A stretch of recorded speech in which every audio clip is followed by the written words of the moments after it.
Bungie is cutting even more jobs. And its future looks uncertain. Let's talk about it. Happy International Clown Week, everyone. Honk, honk. It is literally International Clown Week from August the 1st to the 7th, so use that information however you please. Welcome to another episode of Spot On. More layoffs. Sadly, yeah. It is it seems never ending at this point. I really thought we were over the worst of it. I think a lot of people thought we were over the worst of it. But no. Bungie got hit most recently, which is both unsurprising and surprising. When the acquisition happened, I believe Washington Post reported that there were indications that Sony had no intention of doing layoffs. There was a point in the acquisition, it was the thing that they were not going to do a restructure or have layoffs. They were assured, I got a quote here, Bungie employees said leadership has assured there will be absolutely no layoffs and nothing major in terms of restructuring once the Sony deal closes. And so last year we lost, was it October last year? Like a couple hundred, 220 additional this week, plus 113, I think it is, or 12, who are now being folded into SIE, Sony Interactive Entertainment, and therefore will no longer be working at Bungie proper. I think it was Rami Ismail pointed out on Twitter that a lot of the layoffs are in the QA, narrative, audio, and music departments. I was so surprised. And player support. In player support in particular, but in terms of narrative, that is what a kick in the teeth for the people who just delivered a great narrative, an incredible. And also, expansion. do we look at those layoffs and extrapolate the future of Destiny 2 based off them? Destiny 2 Final Shape has obviously a note of finality to it, but they are keeping the game alive with these episodes that are kind of coming out. So there will be drops of content, but obviously nothing as involved as a new expansion. So that game will continue for who knows how long, but at the same time, how meaningful is that content going to be? Yeah, I think the issue they have is, sure, that stuff can continue, but most Destiny fans, they want it to build up to a major expansion, water cooler moment, or like an event that will be the next, sets up the next few years of it. But I don't know if that's feasible anymore given the cuts and also the intent behind it. And a lot of people were probably thinking, Destiny 3, but we've had now reports that from both Jeff Grubb and Jesse Schreier and a few others saying that Destiny 3 is not happening. They're not in development. Allegedly Destiny 3 was never, according to Schreier, never fully in production. There was a spin-off shelved. And then there is a new studio being formed from the other project that Bungie were working on. That was which in is the sci-fi, new sci-fi universe, which feels like a wild thing to do, given that you've just laid a bunch of people off. So the post was, we're laying a bunch of people off. Also, we're making a new studio and making a new game. Yeah, which is a very strange, conflicting messaging that is happening, and response has been people very upset about executives at specifically is Pete Parsons. Hong Kong. For your International Clown Week, maybe don't spend millions of dollars on buying fancy cars and having your profile public so that everyone can see the cars, and then joke to your employees that they'll have to come around and see your cars and then lay them off 2 days later. It's not a great look for the management team of Bungie.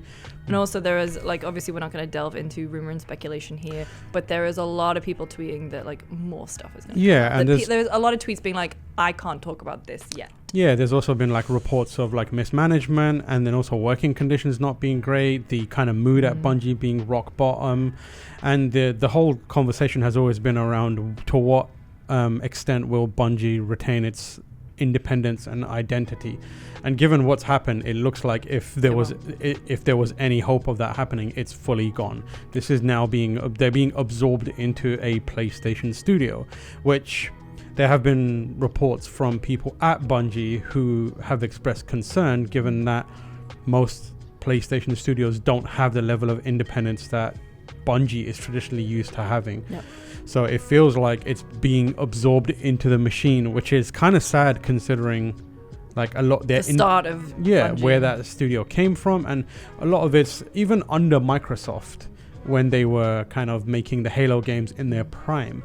What made them great was having that level of independence and detachment from everything else that they were doing. They were given the rope and the leeway to make Halo and do it your way, and obviously Microsoft's not going to let them run away with it on their own, but it feels like that element of it is completely gone for that studio now, and it's a who is Bungie now? Like that is the concern. They still are making Marathon, which feeds into the games as a service platform pivot that Sony recently did, along with Concord and a few other titles. Seeing the posts about morale at that studio, and obviously this goes for any studio that's been hit by layoffs, and unfortunately we're at the point now where it's pretty much all of them. The morale at Bungie, like, if you didn't get hit last time, if you didn't get hit this time, what's the next one gonna look like? Like, what's left of Bungie? I think I was watching SkillUp's news video this morning, and like that studio's reduction is down by 40%. Yeah, and also like being absorbed, or like starting to see being the absorption into PlayStation is surely not going to give anyone who survives any level of confidence that they are required, if you know what I mean. Well, that's the thing, because it used to be that getting acquired, that would mean, you know, some layoffs, but overall safety of for the company and like longevity. But as people who survive layoffs, as people who have survived layoffs, the one comfort you try and give yourself is like, I made it, thus I'm needed. But when you are being absorbed into a company like Sony's, which has a significant development presence, I feel like that's going to be a worry now, because you could be swapped in by anyone across the PlayStation portfolio, if you know what I mean. Like, and we saw that with studios going from Activision Blizzard and those layoffs, where it's like, hey, why do we have this job twice? Yeah, exactly. Why do we have this job twice? We can have one. And at a certain point where you need to continue making cuts, artists is just artists across all the entire portfolio. You don't start to distinguish between, we need a Bungie artist. They could be like, well, we've got an artist over here who works on X game. They can be moved to play, make this game, which is worrying. It's not a great state to be in. The acquisition mentality is more dangerous than ever.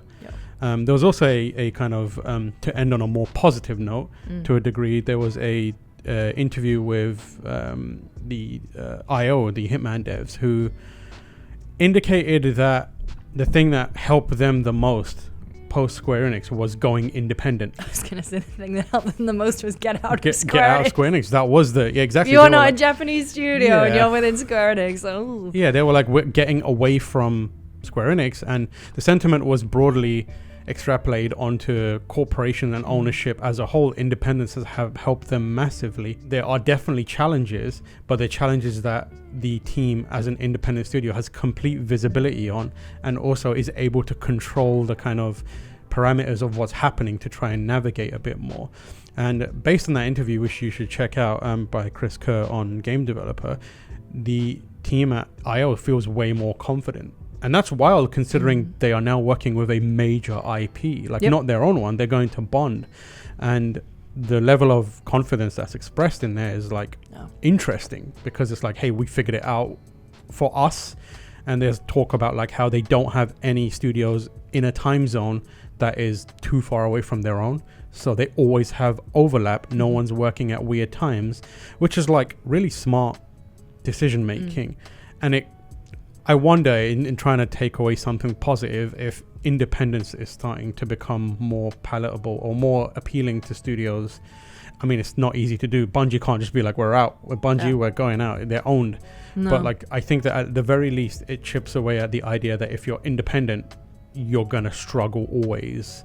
There are ways to have success, and IO is a good example of it, I think. Yeah. So that was another episode of Spot On. We were at Comic-Con last week, but we're back for a few weeks before we go to Gamescom. That'll be interesting. Hopefully next week is a more uplifting episode. I really hope so, man. Yeah. I think we could all use some good news. Anyway, thank you so much for watching. We're both on Threads. And still on Twitter, let's be real. I'm at Lucy James Games. I'm at Tamor H. See ya.